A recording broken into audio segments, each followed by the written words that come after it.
தேவர் சமூக மக்களுக்கு 2026 தேர்தல் பற்றிய விழிப்புணர்வை ஏற்படுத்தி இந்த தேர்தலை தேவர் சமூகம் எவ்வாறு பயன்படுத்திக்கணும் அப்படிங்கறத மக்களுக்கு எடுத்துரைக்கவும் சிதறி கிடைக்கிற இந்த சமூகத்தை ஒன்றிணைக்கவும் வருகிற டிசம்பர் மாசத்துல தேவர் மாநாடு அறிவிச்சிருக்காரு பிஎம்டி மக்கள் பாதுகாப்பு இயக்கத்தின் தலைவர் கே நிசிகராஜா தேவர். அதோட மட்டும் இல்லாம தென்காசியில மாநாடு நடத்த போற இடத்தையும் பார்வையிட்டு வேலைகளையும் ஆரம்பிச்சிருக்காரு.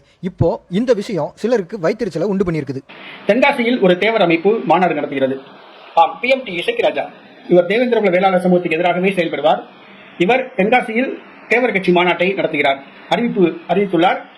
மாநாடு தேதி பின்னர் அறிவிப்பதாக அறிவித்துள்ளார். தன் சமூக மக்கள்கிட்ட விழிப்புணர்வை ஏற்படுத்தணும், ஒற்றுமையை ஏற்படுத்தணும், அதுக்காக மாநாடு போடணும்னு இல்லாம அவனெல்லாம் மாநாடு போடுறான் நம்மளும் மாநாடு போடணும்னு சமூக வலைதளங்கள்ல ஒருபடி மேலேயே போய் கதற ஆரம்பிக்கிறாங்க இந்த அப்ரண்டிஸ் பாய்ஸ். சாதாரண சிறிய அமைப்புகளே இந்த மாதிரி மாநாடுகள் நடத்துகிறார்கள்.